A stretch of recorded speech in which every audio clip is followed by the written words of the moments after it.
Students, today we are going to learn angular momentum and gyromagnetic ratio. Angular momentum and gyromagnetic ratio. अभी हम यहाँ पे consider कर रहे हैं एक चार्ज. वो चार्ज कैसा है? It is rotating in a circular motion.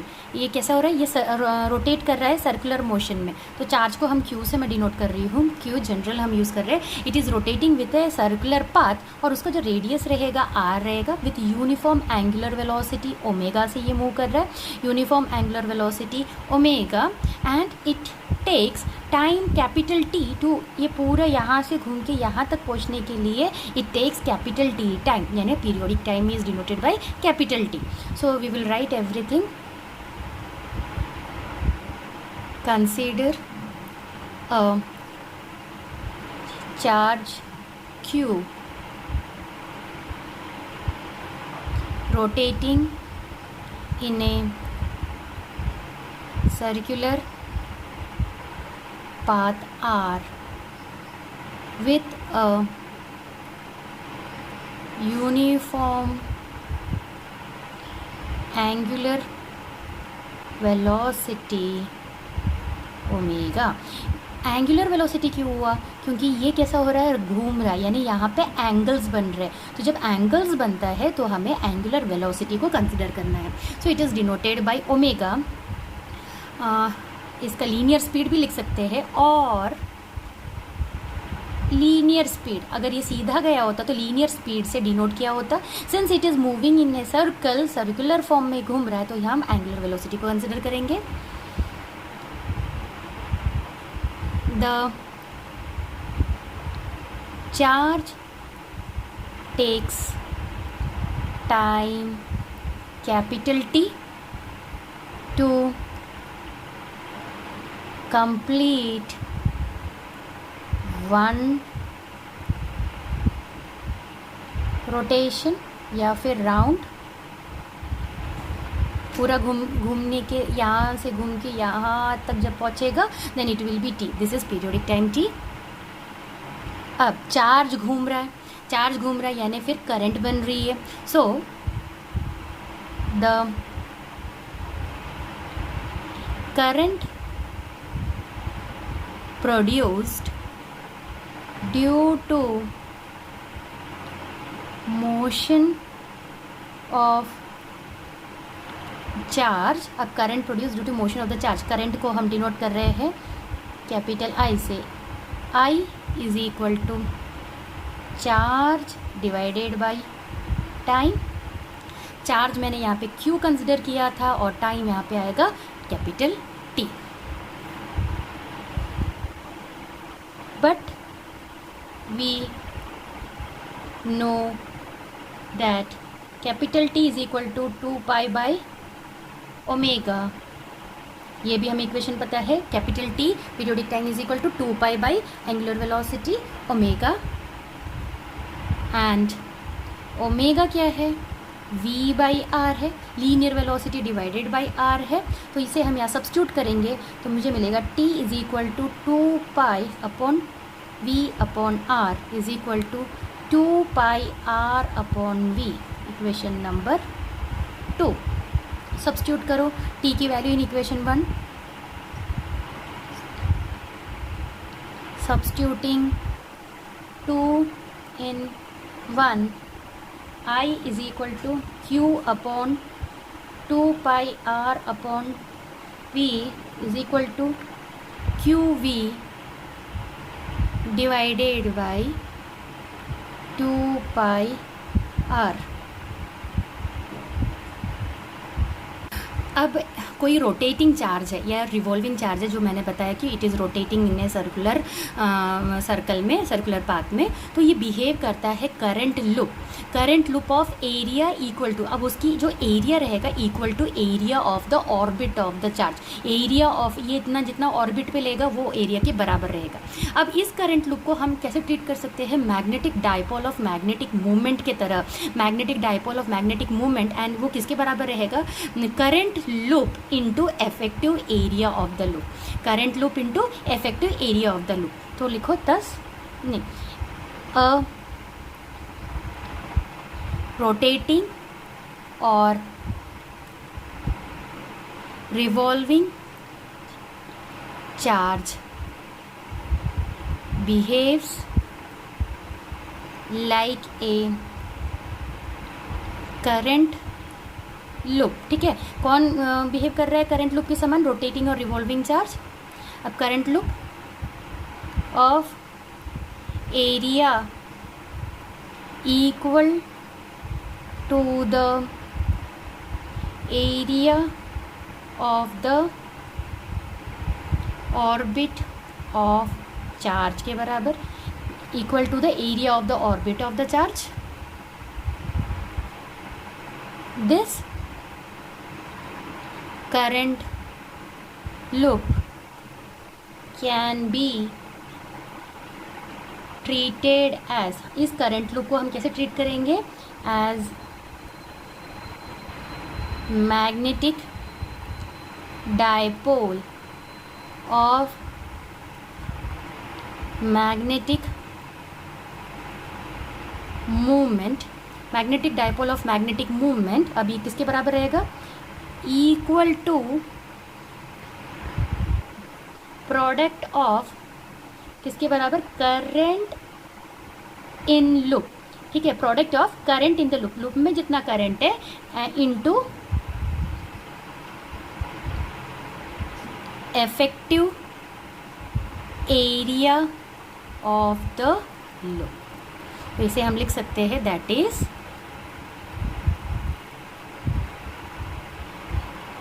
Magnetic movement capital M is equal to, अब भी मैंने बताया, current in loop multiply by effective area of the loop is equal to I into A। This is equation number 4। From equation number 3 में मुझे I के बराबर मिला था, तो I की वैल्यू ऑलरेडी मुझे पता है, तो सब्स्टिट्यूटिंग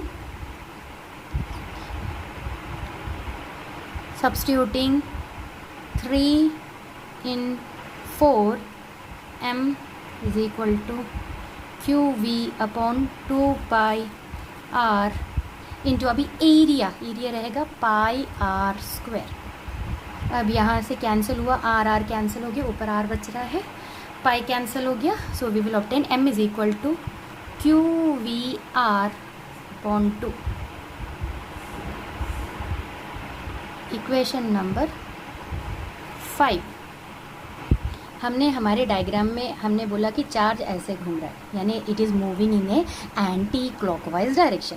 जब चार्ज मूव कर रहा है एंटी क्लॉकवाइज डायरेक्शन में, इसका जो ऊपर का जो फेस रहेगा, upper face of the current loop will behave like north pole. ऊपर वाला भाग नॉर्थ पोल करके बिहेव करेगा और उसका जो its lower face will act as south pole. तो वो भी लिख लेते हैं condition.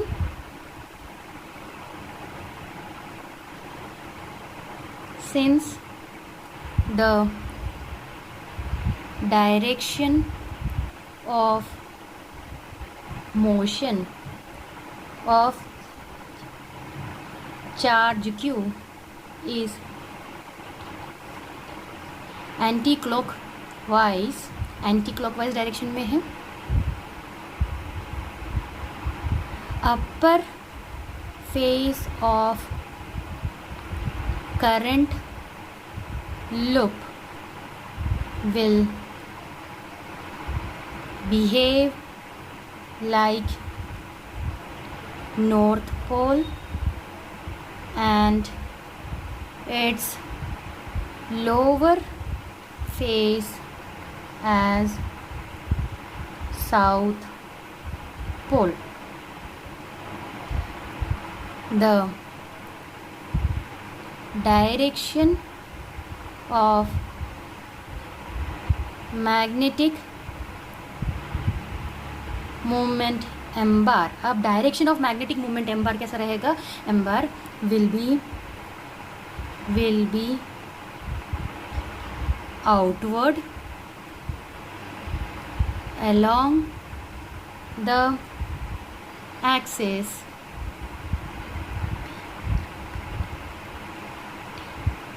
perpendicular to the plane of paper. ठीक है, the direction of magnetic movement M bar will be outward, बाहर की ओर रहेगा, along the axis perpendicular to the plane of the paper. ठीक है, तो डाउनवर्ड यानी यहाँ पे ऐसा आ जाएगा क्योंकि ये ऐसा रोटेट कर रहा है. ठीक है, so this is M bar और इसको अभी हमने यहाँ एक्सटेंड किया तो this will give the direction of L bar.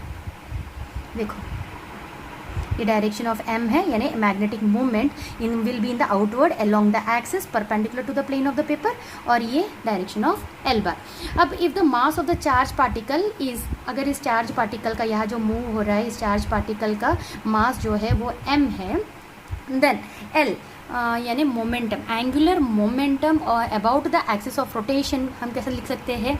L bar is equal to M into R cross we.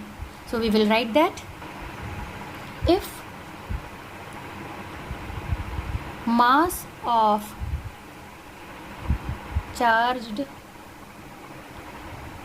particle q is m, the angular momentum about the axis of rotation या फिर revolution is given by L bar is equal to M into R cross V bar. अगर मैं सिर्फ उसका magnitude consider करूँगी तो M R V. Equation number 6. Now dividing equation 5 and 6. 5 और 6 को हम डिवाइड करेंगे. Dividing equation 5 by 6. तो 5 था m और ये l है, q v r upon 2 into 1 upon l का वैल्यू था m r v which is equal to q, बाकी r and v cancel, q upon 2m m upon l. इसे हम लिख सकते हैं m is equal to q upon 2m into l. Since they are all having vectors है इसलिए vector form पे ये ऐसे लिखते हैं. And this is equation number 7. The equation above equation 7 relates the angular momentum and magnetic movement of charge particle.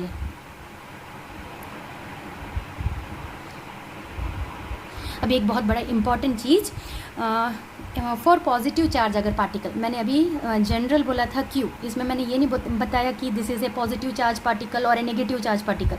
If it is a positive charge particle तो magnetic movement and जो angular momentum है they are in the same direction. Very important, magnetic movement and angular momentum are in the same direction. And if it is, I consider it as a negatively charged particle, अगर ये negatively charged particle है, then the direction of magnetic moment and direction of angular momentum, they are opposite to each other, they are opposite to each other. तो वो अभी हमें लिखना पड़ेगा. So for positively charged particle, both the direction of magnetic movement and angular momentum are in same, very important, same direction.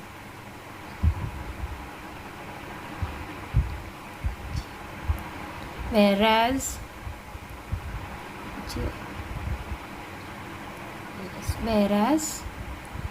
for the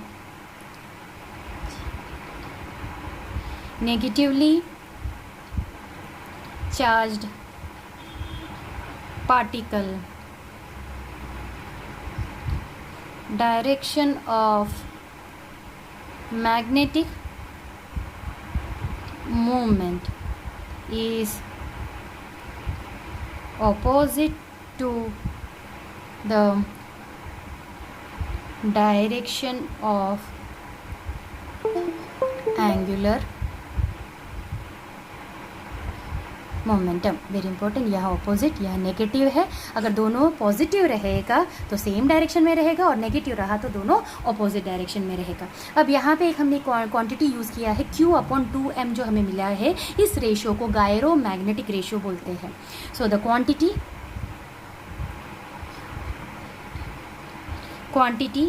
Q/2m is a ratio of magnetic movement of a particle to its angular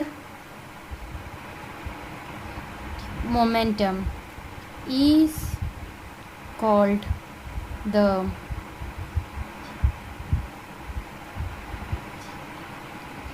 gyromagnetic ratio. ये जो था m/l, ये है ratio of magnetic movement of the particle to the angular momentum. इस ratio is equal to Q/2m के बराबर है, is called as gyromagnetic ratio. Thank you.